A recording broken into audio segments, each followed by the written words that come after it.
Hold on. All right, we're live, so let's wait till people get in, and then we should be good. If anybody come on. Oh, there go one. Get on in here so we can talk Hey, fishing. anyway, before we continue, Rashawn, I think it was you, buddy. Hey, Steve, how'd that spot work out for you? It worked out pretty well, dude. If I hadn't, actually, no, most of the issues that I had at that spot were snakehead short striking, but it was sure as hell good enough for second place, man. If I think I made one mistake out there that I really regret. Uh, Other than that, yeah, I'm going back to Dundee, dude. That's way too close to home not to go back to. And it's good water, really good water. Not to mention that it was high, super high tide. So whatever, That's the best time, I tell you, man. Super whatever. high tide. Put on a spinner bait and get All right, busy. whatever you say, man. Whatever you say. All right, when we get 20, I'm gonna kick it off. Make this quick so Steve can take over, and we have good times today. Mm-hmm. We got who we got up in here. We got Ty Car, Joe, Red Coat Fisherman, GRNF, and Wilfred Leonard. What's going Oh, on? hey, fellas. All right, you want to kick it off? You want to start it Yeah, now? let's get it, man. All right. Welcome everybody to 2022 Legion Live. As you can see, we are a lot bigger than we was last year. This year's is all about fun, camaraderie, brotherhood, and all that other good stuff that's out. So I hope you're going to enjoy this video because this video is going to be more on, well, live is on winter fishing and the announcement of a new teammate.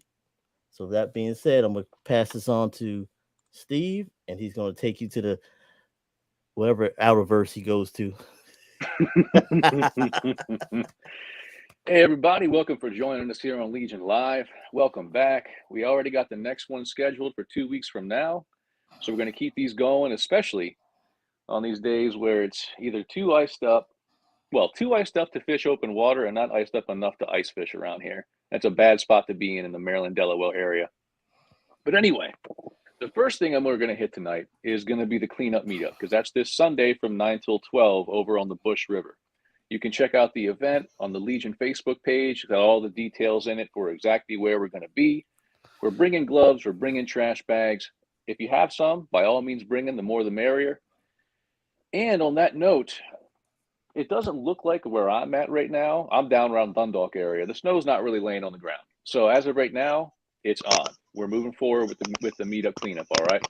Only thing that's going to call it off is if we do get a significant snowfall, significant enough that we can't see the trash to pick it up. Because we're not going to go digging through the snow to find trash. All right. But I guess the last point there, dress warm. Like tomorrow and tomorrow night is going to be cold, especially with that wind chill. So if you do come out for the cleanup meetup, dress warm, bring your snivel gear. And let's see, with that being said, if we don't have any questions having to do with the meetup cleanup, we're going to get straight to our newest member that we're announcing today, and that is Mr. David Wyatt of Orange 22 Fishing. So welcome, brother. All right. How's it going, everybody? We're looking forward to and joining him in Delaware, fishing a lot more over that way this year. But what I want to do, some of y'all may have seen his announcement on the Legion Facebook page, but just in case, I want to hand the mic over to David so he can run you through who he is, a little bit of his background, favorite species, all that stuff. And make sure, if you haven't already, check out Orange 22 Fishing on YouTube. I think they're up around 1.5, 1.6K subscribers right now. He's got a great thing going, great videos. So, David, with that, I will stop running my mouth, dude. It's all you. All right. Thanks, Cambo. Well, I just want to start off by saying it's truly an honor to be a part of LOA. It's kind of ironic, actually, because when I first started targeting snakehead, Cambo was like the first guy that popped up on my YouTube, and I started watching his stuff. And so it's really cool to kind of see this come full circle and be a part of the team here. But a little bit about me. So I was born and raised in Dover, Delaware. I've been here my whole life. I went to school here. I just graduated college in May 2021. And as far as fishing goes, I really grew up, from my youngest years, man, I've been fishing my whole life. So I started out on Delaware mill ponds, and I've worked my way up to rivers and lakes across the country. Uh, throughout the past few years, I've been fishing a lot more, and I really got to the point where I was comfortable enough in what I'm doing to start a YouTube channel. So my little brother and I, Maddie, we started Orange 22 Fishing in 2019 in July, I think it was. So it's been about 2.5 years, and we've grown a lot as anglers. We've had a lot of good memories on the water, met a lot of great people in the fishing community, including everybody on your screen right here. Um, so yeah, it's been a great experience along the way. We started snakehead fishing in 2020 is when I caught my first, and I've been just addicted ever since. I could talk all night about snakeheads, but I'm really not going to do that because I want to give everybody their time here. But those fish just get me fired up, man, and I'm so stoked and everything for what's in store with Legion of Anglers and with snakehead fishing in general and just fishing in general in 2022. I think we all know it's going to be a great year. So super stoked to be a part of this. And yeah, I'll go back to you, Cambo, and see where we're heading next. Yeah, sure thing, dude. Thanks, man. Yeah. So we got our first question here in the chat. That's from Fishing for Crabs. Thanks for joining in, brother. And to answer your question, his question is anybody catching yellow perch yet? Answer is yes. Answer is a firm yes. All right. And the areas that I know about specifically are the lower Susquehanna up around the Perryville area. I've got good reports out of there. The only problem is that I think they closed the docks up there. So it used to be a great place to go to hang out with people on the docks and fish. I don't think you can access that anymore. So if you want to get up there and chase them, you need a boat or a kayak. And hopefully there's no ice at the launch. So yes, there are yellow perch. They are biting. They are being caught. The place that I know about, the lower Susquehanna. But if they're there, I'm sure there are other places too. They're probably in the upper Magathie at this point. But that's a probably. I can only confirm the Susquehanna. But we got one question for you, David. So I want to send it right back to you. What's the story behind Orange 22? Where's the name come from, dude? So most people think with the name, it's something like some really cool story or something. It's really not. Kind of when we were starting out our YouTube channel, obviously we needed a name. So we sat down for like an hour just to brainstorm, and we really couldn't come up with anything good at all. So I just went with my favorite color, which is orange, and my number in basketball when I played was 22. So just plugged them together. I thought it sounded kind of cool, and here we are. It sticks, dude. It's a good name choice. It sticks, and Yeah. I think it's even better that it's kind of near and dear to you, man. I like that stuff, dude. Yeah, it has a personal meaning. So there's one more thing I want to throw back to you before we go any further than the agenda, because this past year, 2021, you hit a pretty cool achievement, man. And I'm pretty sure from looking at your videos, only about 20-ish people in Delaware have done it before. Is it called the Master Angler Award or Elite Angler? What's that thing called in Delaware, and how did you get it? So it's called the Delaware Elite Angler Award, and basically, I think I'm the 18th person to ever accomplish that. It's a little tough to explain, but all the resources are on Denrec's website if you want to look into that later after watching the live here tonight. But basically, you have to catch 5 trophy fish of different species here in Delaware public waters, and I was able to do that. And you have to kind of fill out some paperwork. You have to take a few fish into weigh stations and everything like that. But it's just a big multi-species award. And I was able to get it done with a snakehead, a bass, catfish. I think, was it yellow perch? No, crappie. And there's probably another one I'm forgetting. But there was 5 trophy fish species that I was able to catch. And it was one of my 2021 goals. So it was really cool to get that done. It's pretty awesome, dude. I mean, in the past, it's like I haven't worried a lot about the citations because I always have everything on video. As long as I can go back and relive the experience, I'm usually happy. But I think I might actually give that a shot this year. We'll see how it goes. But before we go any further, there are a few new faces here that I just want to introduce them briefly. We're going to have our own videos, our own sessions on here where we actually introduce them individually so they have a chance to tell you all about themselves. But if you are a new member here, on my screen across the top, it looks like Brandon 410 Commando is our first kind of newish face around here that you probably haven't seen before. So Brandon, actually to pass the floor to you, you can tell them a little bit about yourself, the species that you chase, and go ahead, brother. Hey, thanks, Steve. So I've been on the team for a while now. I've just been kind of out of the limelight. Video stuff's new, so I'm a pretty avid multi-species angler. But my passion's always going to be catfish. I came up in the catfish world. I've learned a lot about it, you know, and I think like that's one of those gateway fish for everybody. But for me, I just kind of stuck with it. We're actually in a really good fishery for that. So once you start catching fish regularly that are 50, 60, 70 pounds, you kind of stop looking at other fish. So mostly catfish, but I do kind of consider myself an invasive specialist. That's kind of all I fish for in Maryland. Never been much of a bass fisherman. They're just not fun to me. I love catching snakeheads. And I really like catching fish in places where people say you can't catch them or they're not there, et cetera, et cetera. I'm primarily a boat fisherman. I'm sure there's a lot of people have seen my tiger striped Alumacraft running around throughout the state. I fish from Frederick east, so I get around. I really came up on the Potomac watersheds, though, down south.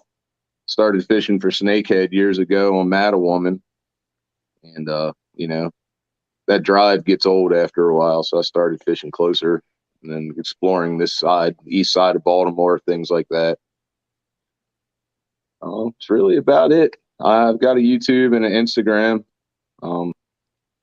I rely on Instagram more than anything. It's easier for me just to put pictures on Instagram. Filming everything's new to me. I have seen a lot of questions here lately regarding certain species that I chase a lot. So I'm starting to work on how-to videos and tutorials for things. Other than that, man, that's really about it. Anybody ever wants to fish, let me know. And you'll see Brandon, or you probably see Brandon, if there's a tournament around for the blue cast down on the Potomac, catfishing in general, shooting tournaments, pool tournaments. If there's a competition somewhere, I think Brandon hears about it. He might be there, man. So check him out. That's 410 Commando if you go and check him out on Instagram, all right? Now, our next new face on here, at least according to my screen, is going to be Joe M. Is it Machado? Is that the last name, brother? Yeah, Mosquito. Mosquito. Okay, I always call you Giuseppe because that's how I've always known you on on Facebook, man. But yeah. There's a reason why I put that name together as kind of like my alter ego is because it's actually easier to say than my real name, which is the right thing to do. But yeah, happy to be here, boys. All right. And next we have Tight Lines 302. Rodney, go ahead, man. What's going on, everybody? Rodney Cokes, Tight Lines 302.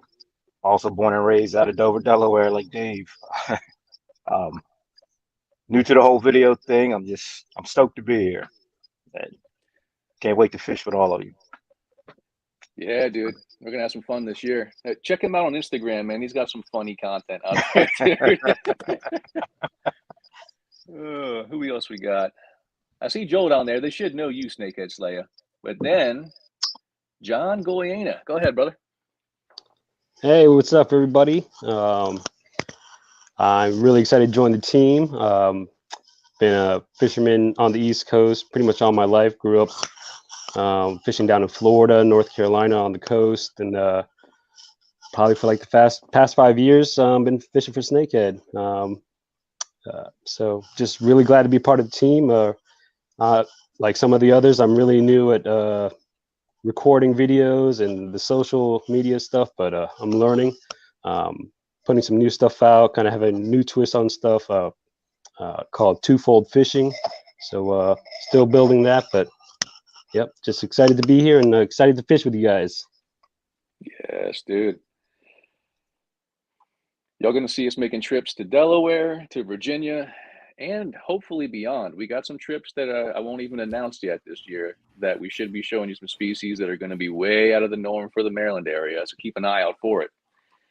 But to hop back on the agenda here, now that we've introduced all the kind of new faces we have here, the other thing we really want to focus on tonight is winter fishing.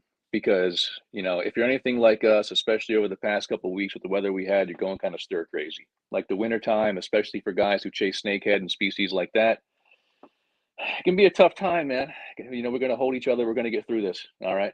But when it comes to the actual winter opportunities you have here in the Delmarva area, we can run through Maryland. We can run through Delaware. We can run through Virginia because we have some depth in all those different areas. Okay. But the first thing I want to hit on, and after that, I'm going to pass it off for the other fellows to come on and talk about Maryland opportunities. The first thing I want to do is talk about safety. Okay.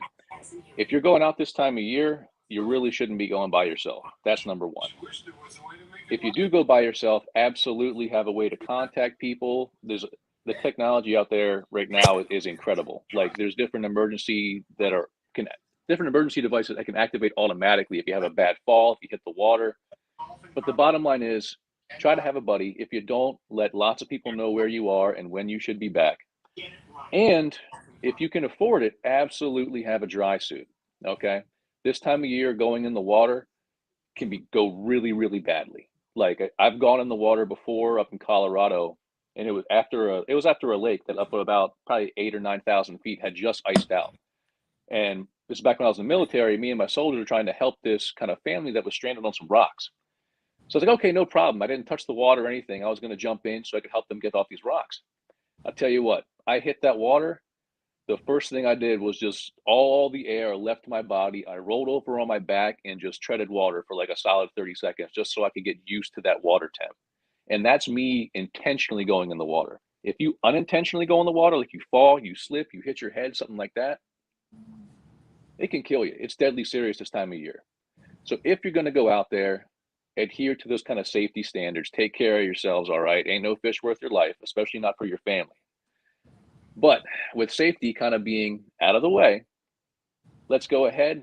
We can start with Maryland, but I mean, Maryland, Virginia, Delaware, you're going to have a lot of the same species, some overlap there.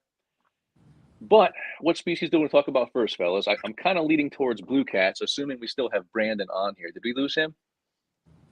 Nope, I see him top left. Okay. Brandon, tell us about winter fishing for blue cats, dude. All right. So blue cats have always kind of been my thing to do in winter. And it's, you know, this time of year, you know, as you know, my focus this year has been chain pickerel of all things. You know, a lot of winter species are new to me.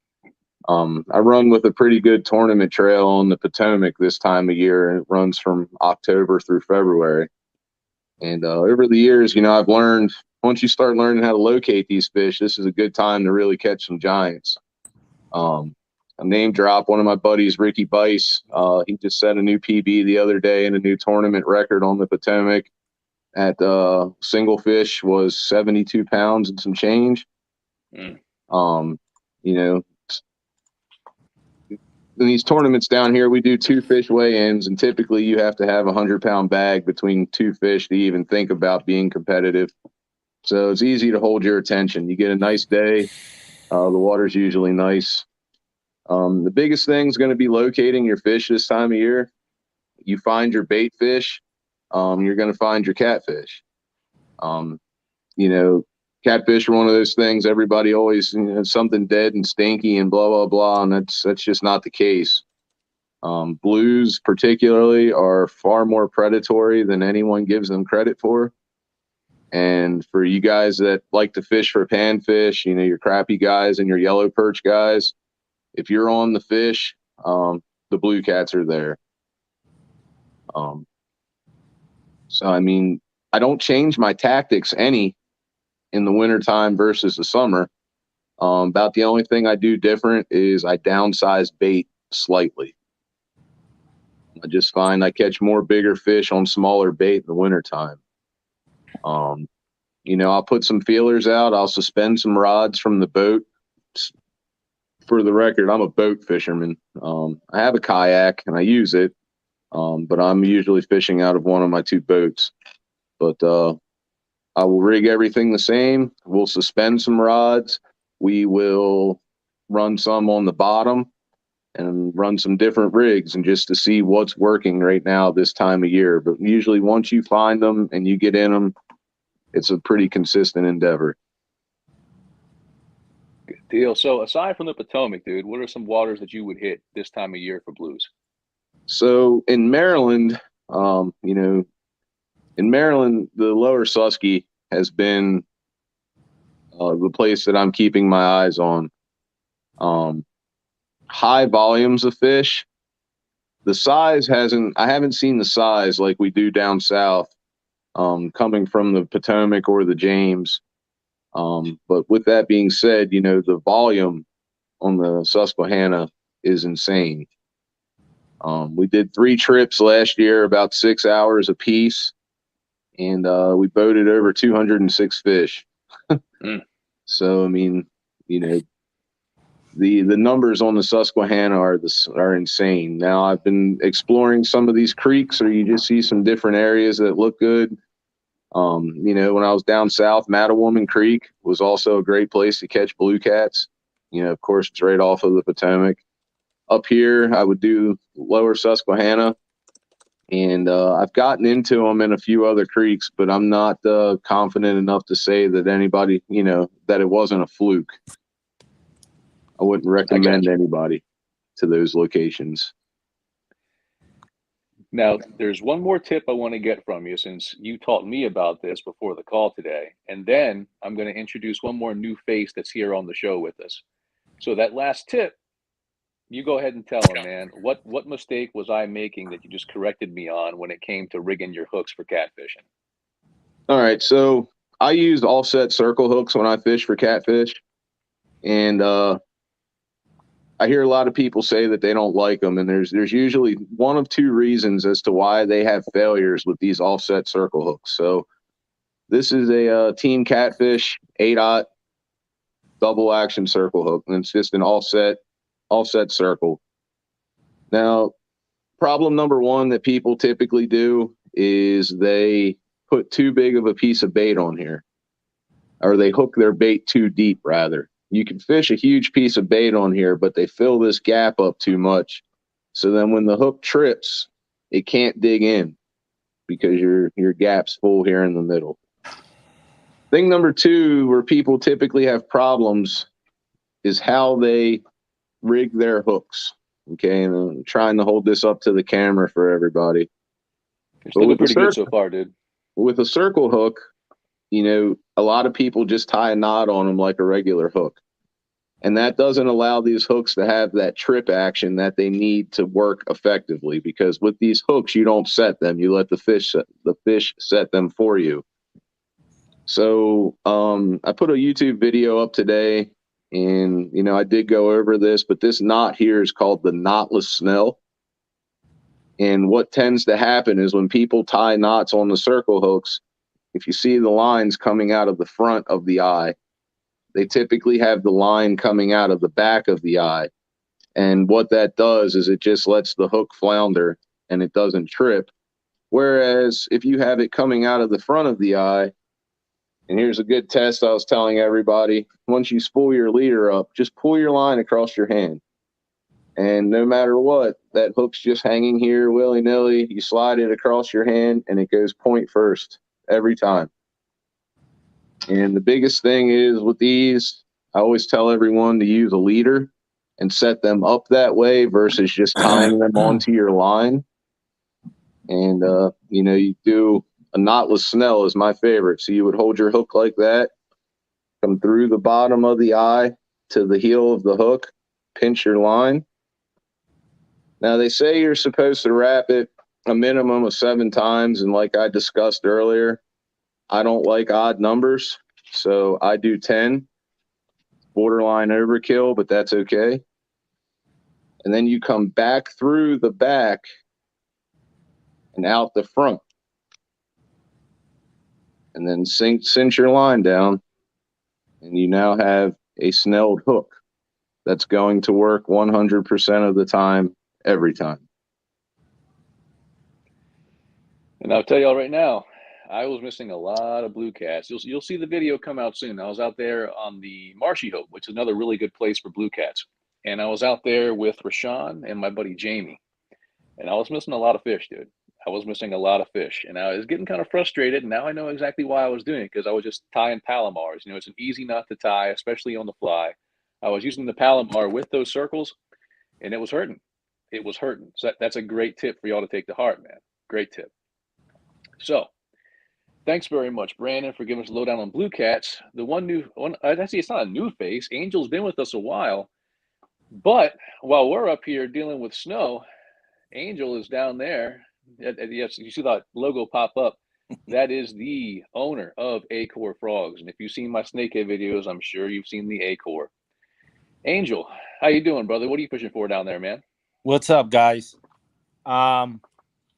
It's been pretty cold for us down here, so I haven't been doing much fishing.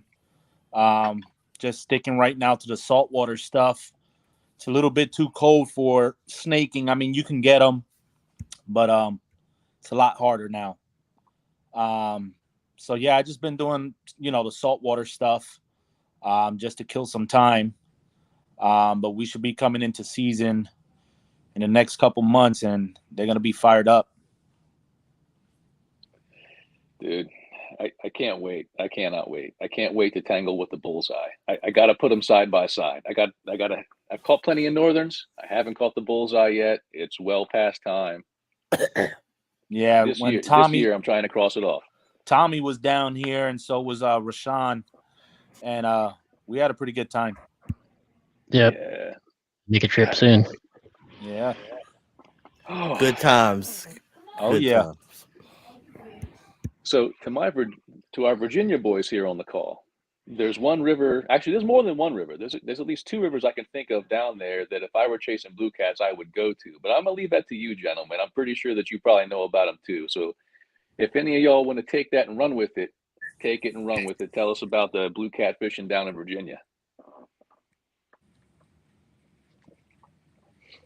No? Nobody?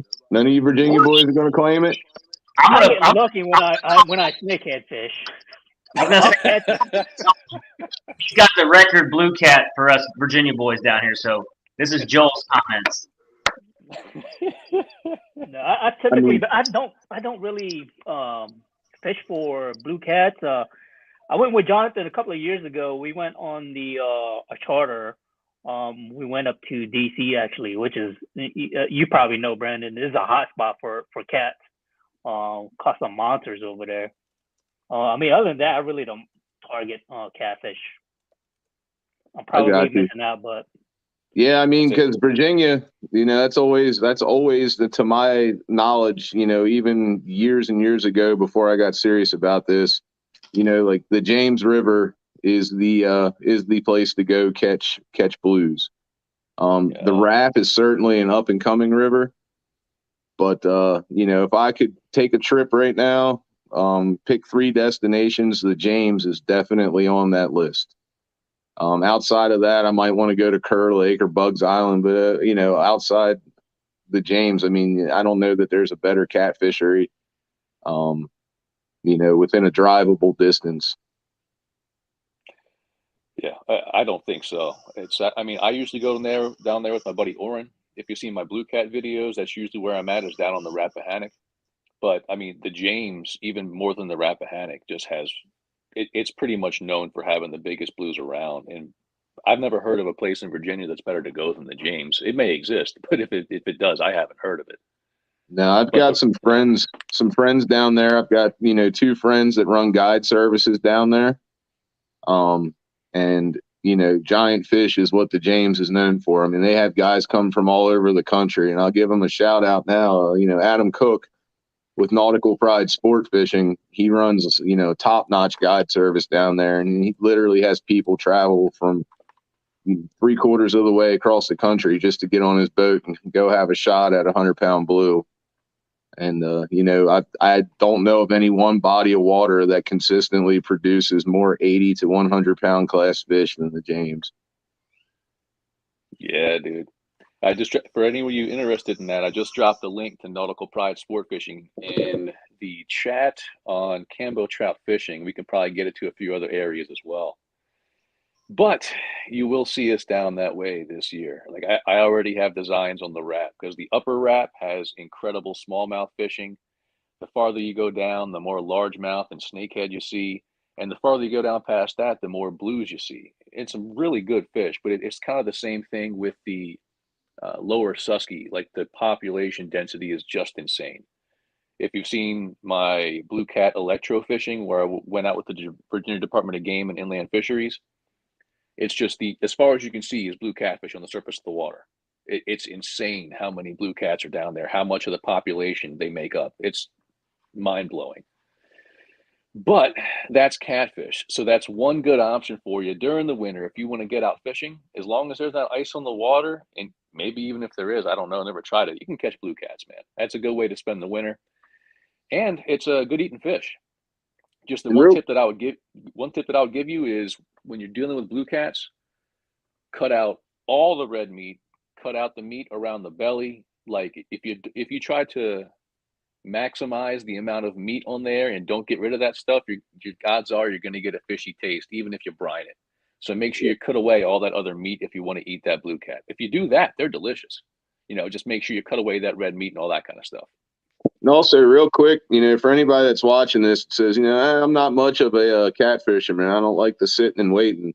Especially when you get them schooled up in the wintertime like this, it's an excellent time to jig for them. Mm-hmm. Many of trophy flatheads and blue cats have fallen to a BKD on a jig head. Yep. It's a good time. We go bumping on the Potomac a lot, but you get in these schools and start jigging, it gets sporty real fast. Now the other thing, well, I guess Joel, you like to use chatterbaits for blue cats, right, dude? That's right. That's my go-to bait. Hey, don't feel bad. I caught my two on Mattawaman on chatterbait, just trolling around, acting stupid. Yup. Like Brandon already told you, blue cats are really predatory fish. I mean, they catch them a lot when they're trolling for striper now. It's a predatory fish. So we've hit the blue cats. I think the next species you might want to hit right here. Let's do yellow perch, man. What is y'all's? Let's do this. Let's talk about some waters for yellow perch, Maryland, Virginia, or Delaware, and what kind of things you like to use for your yellow perch.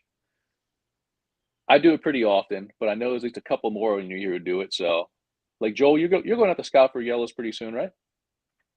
Yeah, I'm probably going to go out either Wednesday or Thursday, just to scope it out and see if they're there. And that's well. Do you want to tell them where, or just the river? You got to tell them where. It's a big river. It's up to you, dude. It's on the James River. On the James River. There you go. Okay. All right. No, it's on the wrap. Yep. We'll be heading out to the wrap. Are you sure you're not going somewhere else? Catch some gators? I don't know. Maybe. Yeah, see. Yeah. Tommy, sound like a trip. Let's go. Let's do it. Now, when it comes to what I personally like to use, I like to use a tandem rig, usually with a dropper loop and then down about 6-8 inches, the other, shad dart or small jig head. And then I'll either tip it with a 1-inch gulp fry minnow, a little curly tail grub, or those two lures with a really small minnow on it. Sometimes the yellow perch will take the bigger minnows, but by and large, I've had better luck on the yellows with the smaller minnows. But there's a lot of creeks that should be heating up right about now for the yellow perch fishing, especially here in Maryland. And that's going to be everywhere from the lower Susky, the Magathie, Marshy Hope has good yellow perch, Tuckahoe Creek. Like there's a bunch of them. There's areas on the Chop Tank as well. It's just finding those kind of headwater areas and timing the run right. So what I would recommend to you, at least in the Maryland area, this is another good point right here for us to actually all chime in here between Delaware, Maryland, Virginia. Maryland DNR puts out, I want to say, a weekly fishing report. Yeah, I believe it's weekly. So check out the Maryland DNR fishing report. They will generally let you know. Same thing with Angler Sports Center. They'll let you know when the perch are running. Those are good resources here in Maryland to track for those perch runs. What do y'all use over in Delaware, Virginia, guys, if you chase any of that kind of stuff? What kind of reports would you point people to? What kind of resources would you point people to get that kind of fishing intel? I'll speak to Delaware a little bit. So the Delaware fishing report that comes out with Delaware Division of Fish and Wildlife is pretty much exclusively saltwater. They'll write like literally a sentence or two about freshwater, and they'll just say, they literally just say like bass and pickerel and perch are available in the ponds. So that's not helping anybody, obviously. Around here, it's a lot of word of mouth. It's a lot of, YouTube videos that people are putting out and people commenting and responding to each other. That's just about the only way that I see it going on, because the fishing reports themselves are just not there. I got you. I noticed that when I was actually scanning Delaware fishing videos earlier today, and it seems like a lot of them are focused on the tautog, the black sea bass, the striper down at the Delaware River Inlet. It seems like y'all do have kind of a heavy saltwater focus, man. It's very heavy saltwater, which is fine with me because that gives me a little less pressured places to fish. I'm sure the other Delaware guys can speak to that too, because it's very heavy saltwater here. Yeah, it's Salt it is is heavy the best. saltwater, but with the introduction of snakeheads now, all the freshwater spots are starting to get pressured a lot more now. Starting to see more cars at our normal spots. It's starting to blow up. Snakehead will do that. And you got any fish that hits that hard, fights that fun, and tastes that good, and you're going to draw a crowd, man. And that's just the way it is. Oh, but Virginia guys, what kind of fishing resources do y'all use down there to kind of stay tied into the network about what's going on? So personally, I like to just watch, the boards. One being the Rappahannock River Fishing Report, the Potomac River Fishing Report, because users post their daily catches on there, and they can give you an idea of where they're at. Like for example, on the Rap board today, there was some posts about ring perch coming in or yellow perch coming in. So I don't doubt that we'll see them upriver soon, and we'll be on them. Good deal. Yep. And for anyone looking for that Rappahannock Fishing Report page on Facebook, I just dropped that in the chat as well. How dare you, Tommy Robinson? How dare you? Snakehead is so 2015. Every day is Snakehead Day, man. God. All right. And I guess the next fish I'm going to point to is going to be crappie, because I know our Virginia boys like to get into those crappie down there too, man. Like up here in Maryland, I mean, honestly, crappie is probably one of those other fish I don't like to advertise like specific spots on too much, because once the word gets out on a crappie spot, I feel like guys just keep buckets load and stringer loads of crappie, and before you know it, the real slabs are just gone. Is that what y'all seen too? Yeah, I would have to agree. Down here in Virginia, as soon as somebody blows up a spot, all the crappie are gone out of there. But they're definitely around. I mean, Joel has them in his backyard, so they're definitely around, and they're a great fish. I mean, you can get slabs around here. I mean, just out of the rivers, Lake Anna, 13, 14 inches, no problem.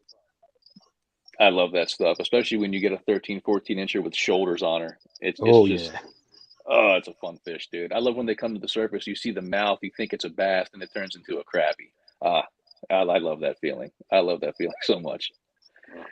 All right. So on the agenda here, gentlemen, I'm going to jump back into it. And the last one, I think I'll hit for right now. I mean, there are trout stocking programs. I'm not sure what they do in Delaware or Virginia. So after I touch on Maryland, fellas, if you know what they do in Maryland or Virginia in terms of trout stocking, by all means, let us know. But if you're in Maryland DNR, of course, does annual stocking. The early portion of stocking is going to be from now to like through February. They put a report on there and a schedule for when it's going to be stocked. And we're approaching that time where the stocking is going to ramp up, especially for your areas that are closer to your population centers. So you like talking about like Howard County, Glen Burnie, Baltimore County. It's getting to be that time. That's another fish, like when it's still cold out, that you can go out for and have some fun with, is the trout. I mean, that's honestly how I got started fishing, was fishing for stocker trout, which is what I take my kids for fishing a lot right now. But down there in Virginia, Delaware, do y'all have kind of extensive stocking programs, or do they not really push it as hard over where you're at? So for See, Delaware, I can take that one. Virginia. I'm sorry. Go ahead. All right, thanks. So for lower Delaware, there's really not much. We have one like 5-acre pond that they stock, and that's it for Kent and Sussex counties. For Newcastle County, you have your rivers where obviously there's trout naturally, but they stock them as well, way more extensively than downstate. Downstate, they only stock it once in late February, and that's it, as far as I know. And yeah, you really have to go upstate Delaware if you really want to get serious about the trout. I did see that on some of the Delaware fishing videos. It looks like the upper portions of the Delaware River have some solid brown trout in them, dude. That's what I'm seeing on YouTube. Mm-hmm. Yeah, come around. I want to say it's the end of beginning of March, end of February. They'll start actually stocking what's called Newcastle County. They start off with like rainbows, and they'll stock brown, and they'll throw some palominos later on in the season. They have certain areas specifically just for fly fishing and so forth. So most of the concentration is up north. I gotcha. And how about Virginia? Yeah, that's pretty similar. That's actually Virginia has a pretty robust trout stocking program. I believe they start it's like the 1st of October, and it lasts all the way through, I think, April. And they actually post pretty frequently on where they're stocking throughout all the small creeks and rivers throughout the state. Unfortunately, they have to follow a weather pattern as well, as far as how warm waters get and how cold waters get. So a lot of times those better trout stocking areas are usually on the western side of the state. And as you guys know, a lot of us on the Legion here are usually Northern Virginia guys or some type of Central Virginia guys. So it's a distance to travel to those areas, but it's definitely worth it. And like probably other states, maybe not. Virginia's actually got a lot of private land, and a lot of the creeks and rivers that run through private land, there's a lot of different litigation and things can happen as far as where they own the waters. So you can't just go walking around in every creek just because you're in the water and not on someone's land. So there's a lot of restrictions, but to answer it, if you get on the web page and you go to the wildlife page, they have a trout stocking page, and they can tell you every place that they're stocking almost in real time. It's pretty good. And they also have an urban stocking program where they hit a lot of the ponds and smaller river systems that are closer to DC and the Northern Virginia area, which are pretty good too, especially if you got kids. Yeah. Now that you mention it, they got some similar places like that down in Southern Maryland, getting close to DC. I want to say maybe like a Greenbelt, Allen's Pond, things like that. They can get kind of shoulder to shoulder down there once trout gets stocked, but it's still a good time. There's a few out my way in Frederick County as well. On the trout stocking, though, when Maryland puts out a pretty in-depth report where they're stocking and what they're doing. I don't want to misquote it right now. I wish I'd have thought about this beforehand, but there's actually a little hack, if you will. And instead of just waiting for a couple days when the report comes, there's actually a spot on the DNR website where you can go. You have to click into a couple hyperlinks, but it'll tell you how many of what they put where that day. Oh, buddy. I mean, it's every day. It's available after 12 o'clock, and it really makes it nice to figure out where to go. Years ago, like you, Steve, I used to always start my fishing year with stock trout. Mm-hmm. And then, so me and a buddy, we used to just chase them around all the time. And then that's how we learned about these things. You're so inclined to get on DNR's reports when they drop them. You can figure it out pretty easy on where to find out the daily stocking. I just posted a link in the chat. It's like a GIS apps, DNR State, Maryland. Give an idea of what Brandon's talking about.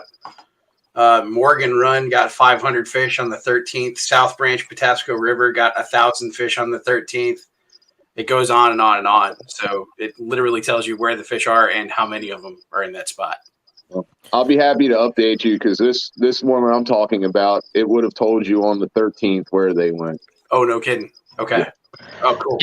They also have you can get on an email list. So as soon as they stock, they have an email list, and you'll get an email. Like, I don't know how soon it is after they stock them, but you can get on that, get notified sooner. Yes, you can. Hey, So, want to gentlemen- real quick. Y'all missed the fish. Tommy and Redcoat Fishing were saying in the chat, you forgot the carp.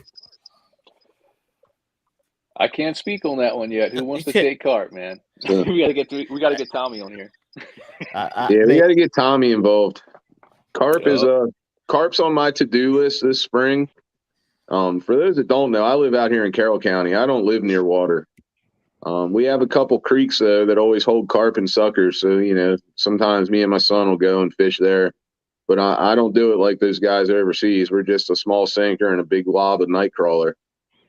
But and it does pretty well. We've caught some pretty big carp out of this little creek. But this year, carp is on my to-do list, getting a little more involved with like pack baits and hair rigs and that sort of thing. Damn, I should post my carp videos. Remember that, Steve? Yep. Yep. With the swim bait. Dude, he ate that swim bait. I saw a carp down in Virginia eat a chatterbait, man. It was a big carp too. Well, fish in Virginia are just crazy, so I don't know. Right around the spawn out here, we get a small window. We were actually catching them on white meps near all the mulberry trees that hang near the water. We were dragging meps through, and this is that May when that water hits at 55, 60 degrees right before that spawn kicks hard. And you catch them on lures. It's pretty exciting. I like fish that fight back, so carp have always kind of been on my radar. Yeah, dude. That's a hard fighting fish. Well, it sounds like we're going to have to end up doing a collab with Fishing with Tommy Robinson and Amped Up over there and go hit some carp, man. Well, we still don't forget Chad. Yeah, Chad, Simon Hodge. Chad Marquette. Yep. We know a lot of guys who are really into the carp. They know what they're doing. Yeah. Tommy's got a seat on my boat anytime. We'll catch carp off in a Lumacraft. Good deal.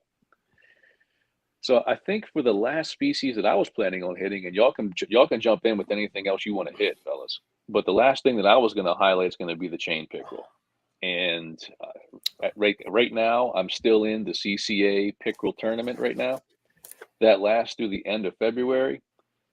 And pickerel is another fish that I really kind of cut my teeth on, which is kind of funny to say because pickerel have some mean teeth, man. I've definitely bled from fishing for pickerel, man. But up the Loch Raven area, I vividly remember I was probably about 13, 14 in a pair of chest waders up beneath the little dam at Loch Raven on New Year's Eve, snow falling, and just smashing pickerel on a zoom fluke, on a weightless zoom fluke, just absolutely destroying them. But if you haven't fished for pickerel before, they're a very elongated fish, kind of like a pike, big teeth. So at the very least, you want to have a solid fluoro leader most of the time because otherwise you will be cut off kind of frequently. But they're a fun fish, extremely aggressive. They'll hit on top, they'll hit swim baits, they'll hit inline spinners, and of course they'll hit live minnows. They love live minnows. But it's a fun fish, man. And I mean, you can catch some big ones up in the high 20s, up to about 30-inch range or so. That's a very special fish, don't get me wrong. A pickerel that big is a very special fish, but the mill ponds out on the eastern shore, the reservoirs we have here through Maryland. And David, I'm pretty sure you got some pretty good pickerel fishing out there over towards Delaware too. Pickerel fishing in Delaware is like the most underrated thing on the eastern shore, in my opinion. It is so good out here, and most people don't target them. Most people think they're trash fish or whatever because they're all just bass fishing. And there's some ponds around here that we just slay them at, man. There's so many 25-inch, 26-inch class fish. My biggest last year was 26 and a half. There's just so many of them out there, and people don't target them. But yeah, last winter was just one of the most fun fishing seasons I've ever had with those pickerel because they were just going crazy all winter long. And that's what's so tough about it being iced over right now is because this is when we were slaying them last year. So hopefully that bite's still on when things unfreeze. But yeah, Delaware pickerel fishing is top notch. I got to get out there with you, dude. I haven't chased them in Delaware yet, and it's killing me. Because Adam was telling me a story about the time that you and he went out in the water. Y'all found a pond that apparently had a lot of big pickerel, dude. And yep, I'm down for that anytime. That's Let's go tomorrow. Yep. In the snow. In the snow. In the snow and gusting to like 40-mile-an-hour winds. But yeah, we can pull it off, man. Hey, if the ponds weren't frozen. Saw a comment from a Severn River angler there. He's dude, slays pickerel on the regular. For real. If y'all ain't following Severn River Angler, y'all go follow him on Instagram and on YouTube because I'm telling you, that dude is out there almost every day catching pickerel out there. He's killing it over there. I don't even think he works. Well, according to his post today, he does, but He must take a lot of meetings on the water or something. Yeah, he's like, oh, got the green screen set up in the background, Cass. He's like, yeah.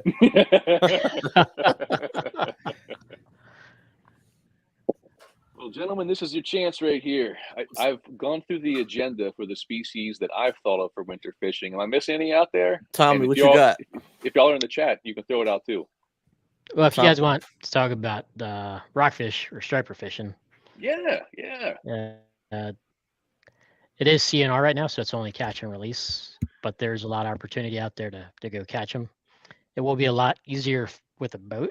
You can do it from a kayak as well, but just make sure you suit up and check the wind and weather because they could turn on you, in a second out there. So there are a couple of places that I've fished personally that produce. One of them, a lot of people already know. I don't want to spot burn too much because I know some of the guys are sensitive about spots, but it's actually the Bay Bridge. The pilings over there, they actually call it Rockfish University for a reason because they're always there. I mean, that's actually, if you want to learn how to jig, that's where you go because they're there. Yes, it is. Another location is the Patapsco. That's pretty well known. Can be hit or miss as well there. And if you check, I'm not going to name names, but a lot of the warm water discharges can produce a lot of fish as well. Oh yeah, if you drop the warm water discharge names, the people are going to come for you, Tommy. They're going to come for you. Exactly. But again, it is catch and release, so make sure if you're going to take a picture quick and set it free. So now it was Leo Fishing here in the chat. I can't believe I left walleye off this list. Walleye are a notorious cold water. I didn't get that far. Yeah, I was going to bring it up after Tommy was done. Yeah, well, go ahead, take it, bro. Take it. Even though I never caught one, I've seen everybody fishing for walleye in cold water. That's like that, and pike too, and muskie too, right? The muskie bite in cold water. I know pike too. Yeah. So yeah, those are cold water fish. Because I was watching the ice fishing video, and they were catching pike. Muskie dude. It would be nice to hear from J.R. Witzel over at Jigged Up Unlimited. He really got the muskie bug bad last year, and he's gone in and he's becoming quite the accomplished muskie angler. Yeah, he is. Matter of fact, I've got his gear on now, actually. Stand up guy. We also we said tog too, right? Already from the saltwater. We touched on tog, but I only mentioned it in terms of like the Delaware River fishing. I haven't really got into it past that. Yeah. Well, right, Tommy, we went out on a boat in December. Yeah, that was Delaware. Yep. Yeah, there's some opportunity down south, but it can be hit or miss again, on the tunnel. But down there, that's some big water, so make sure you check all your you know, the reports, wind reports, everything, and go out when it's like flat calm. That would probably be better. But you can actually catch some nice tog down there right now. Now, to circle back to the walleye really quickly, I don't know a lot of places very near to me, and it may just be that I don't know about it. I'm not saying they aren't near me. I'm just saying I haven't chased them that much. But I know that one place you can chase walleye is over on the Susquehanna. All right, and whether that's PA waters or down below Conowingo into Maryland waters, I know you can get walleye out of there. What I think I might try to do this year is link up with some of the kind of aficionados over there for the walleye game. I know that Josh Dixon knows the game really well. Dave McCullum, of course, knows the game really well. But if I go with Dave, he's not going to let me take a camera. I know that for a fact. He's not going to let me take a camera out there. But that is one area that I know of that you can go for the walleye. And I think they catch them sporadically in the lower Potomac as well. I see some walleye come out of there occasionally. But it's another great eating fish, and they get pretty darn big too. So I think I do need to get on that. Uh-oh, I see what you put up there, Rashawn. That's Okay. your favorite place. Yeah, you know it. That's one place we kept saying last year that we were going to explore the Patuxent and the Patapsco a lot more than we ever got around to. There's a lot of places we said we was going to do, but we didn't. Yep, there's a lot of good snakehead water there that we just haven't explored yet. We got to get on it this year. Let's see. But, gents, I think I've just about hit all the high points on our agenda here. So I guess the last couple things that I have is if you're in the chat here, if there's any questions that we haven't touched on yet, make sure you drop those into the chat so we can hit those before we close out this live session. We are coming up on the hour mark. We're right on time. We're pretty much killing it here. But the next Legion Live, mark your calendars, is going to be February 11th at 7 p.m. And we'll have that Facebook event up on the Legion of Anglers very soon. But for my other teammates here on the call, anything else y'all want to put out there? Let's talk about this nice new Mini Max chatterbait. Can't wait to throw it. I'm gonna try now. Joel. Hey, Joel's gonna be the first one in line to use it. He's got to get those blue cats, man. Yeah, it's a small bait, Right. like it's a small bait, like Brandon said in the wintertime, so you can use that. Yup. But hey, look, tell them real quick what's special about this new chatterbait that you're holding up there, Rashawn. Well, it's the same. I would say it's Z-Man has a real small 1/8 ounce one. This one is, I wish I had another one on me, but it's a smaller blade. It still has the same. The hook is a little shorter too. The skirt's about the same. You can see it. Hold on, let me get a better color. You can see it. The blade is smaller. It's still the same weight as everything else, and the hook is 2/0. Vices all the other chatterbaits. See, even on this video right here, you can see the thickness in that hook. And I think that's because I used to use the 1/8 ounce Z-Man chatterbait back in the day when I first started fishing blackwater. It's a great lure, don't get me wrong, but it's a much thinner gauge hook. And after a while, I wasn't comfortable anymore because I was waiting for the time where I would hook into a really big snakehead and it would bend that hook to the point where it got off. You can see where that one has a lot more stoutness to it. So you're definitely going to find those in my tackle box. Now, there is one more great question here that came from Ty Cod Outdoors, and that's another great channel out there, especially if you're into snakehead fishing, y'all can check out. And his question is, what's your can't live without winter gear? For me, this kind of harkens back to the safety thing that we talked about a little bit before, and that's going to be your snivel gear, but especially your waterproof snivel gear. Like, the only reason that you don't see me in a dry suit this time of year is just the cost. I kind of fish on a shoestring budget, to be honest. And a decent dry suit will definitely run you probably several $100s at minimum. But I'm telling you right now, if there was one piece of equipment that I would say you need during the winter, especially if you're going to be in a kayak, it's got to be a dry suit. Now, if you're talking about lures or something like that, for the winter. I do like my Zoom flukes. I like inline spinners, and I fish a lot of jig heads underneath floats or even without floats when I'm out there for perch, crappie, and other panfish. What about you fellas? What's your can't live without winter gear? My propane heater. Yeah, My- that too. My Dubu heated jacket.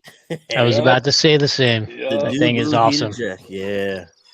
So I got to jump in because we're talking about winter stuff. And for anybody who's not aware, I'm going to let my accent come back here a little bit so you can hear where I come from. I grew up in Upper Michigan, right?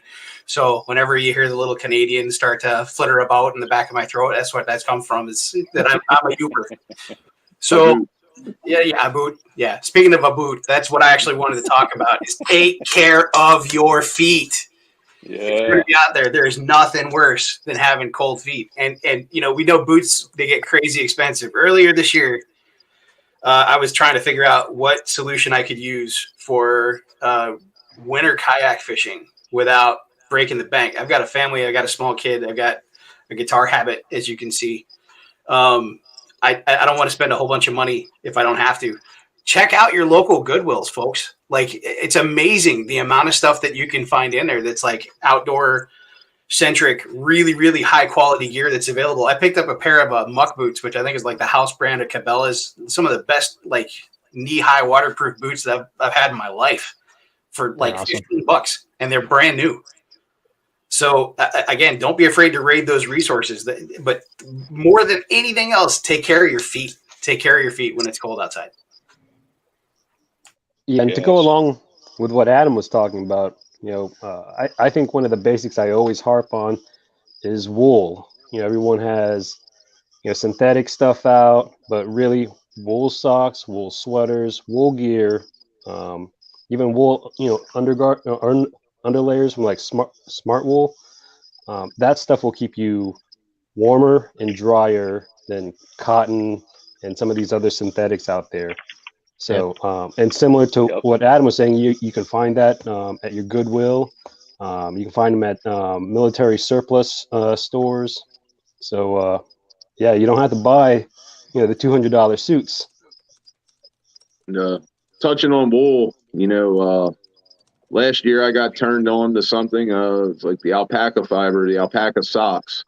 Warm like wool, but they're wicking. So much nicer than a lot of these rubber boots and things like that. I'm known to wear like Huck boots and stuff a lot. So the alpaca stuff has been very nice. It kind of gives you all the benefits of the wool, plus with some of the benefits of your synthetics. You know, it's amazing. Like the people that have the military background that maybe weren't true believers in the qualities of wool, like after a few years of dealing with that stuff, why mess with anything else? Like, ever. There's no better material out there. Yeah, that dude, 100%. I was gonna say that, you know, mention the military there, Adam, is that Steve referred to weather gear as snivel gear twice. And I was like, I know what the hell that means. You gotta be a military guy to know what that means unless you were taught what snivel gear is. So I thought that was pretty clever. Oh yeah. Now, I did see one more question pop in from Justin. And what's going on, Justin? So I'll hit that really quick, and you guys can hit it too. And he said, what gear do you take scouting, if any?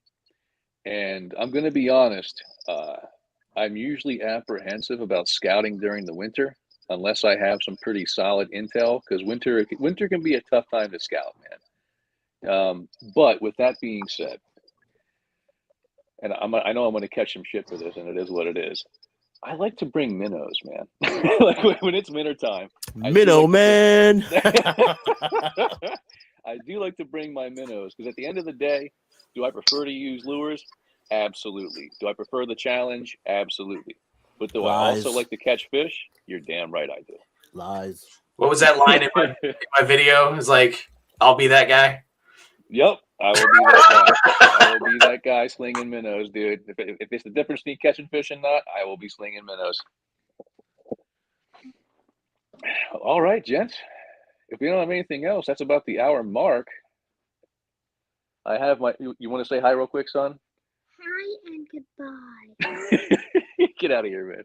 But I got him and a couple extra kids in my house, so it's almost time for me to go round these kids up and make sure chores are getting done, man. So Spades. everybody with who that. joined, thanks so much for joining. Like I said, you'll see us again on February 11th. That'll focus on one of our new members. Again, welcome very much to David. Welcome to everybody who's here on this call right here, all of our new members. But we're going to introduce you to them individually as we have these live streams. And of course, especially as it warms up, you're going to see them on our videos. And we hope to see you this Sunday from 9 till 12 on the Bush River for the cleanup meetup. Other than that, gentlemen, that's all I have.